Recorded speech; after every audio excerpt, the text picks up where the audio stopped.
Well, the Me Too movement continues. It continues to bring down more and more people. As it does so, some are beginning to wonder and raise voices of dissent, warning that the innocent may be having their lives ruined. Last week, Hollywood star Liam Neeson warned that post-Weinstein backlash against sexual harassment is morphing into a witch hunt. Yes, there is a bit of a witch hunt happening too. In what sense? There's some people, famous people, being suddenly accused of touching some girl's knee or something, and suddenly they're being dropped from their program or something. Heather MacDonald is a fellow at the Manhattan Institute and another Me Too skeptic, and she joins us tonight. Heather, thanks a lot for coming on. Thanks, Tucker. So where do you think this is going in the Me Too movement at this point? Well, it's going towards the disappearing of men. We're going to see a wave of new gender quotas throughout the economy on the assumption that if we don't already have proportional representation of men and women across workplaces in science and computing and in entertainment, it's because of gender patriarchies and harassment, which is simply not the case. What we're seeing really, Tucker, is sexual liberation having a nervous breakdown. Before sexual liberation hit in the 1950s, you had a set of traditional norms that recognized this basic truth. Men and women are different. It's not social construction.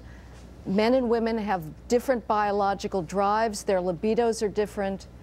And we had a set of norms that restrained the male libido, norms of gentlemanliness and courtesy and chivalry. And we had a default for premarital sex for females that was no. And that gave females the power to say yes, but they didn't have to negotiate with the male libido at every instance of some drunken coupling. Sexual liberation threw that all out and said men and women should go mano a mano on the sexual battlefield. They're equal in their desires, equal in their responses to casual sex. And it turns out when you set the default at yes for premarital sex, a lot of women have a hard time negotiating a no. And instead of recognizing that we've sort of screwed up the default settings and are working against biology, women are blaming the patriarchy when the opposite is the case. Whatever its effects, it has not made women happier the last 50 years. I mean, there's been a longitudinal study on this, and American women have not become happier. I wonder if you destroy men or complete the destruction of men, they're pretty close to being destroyed, I would say. How does it help women exactly? And what will be the effect on women? I think you're going to see a lot of regrets. Why aren't men courting me? And basically, civilization has been created by people with very powerful egos. It is of no relevance to me whether they were male or females. I want a meritocracy. I want people with drive to succeed.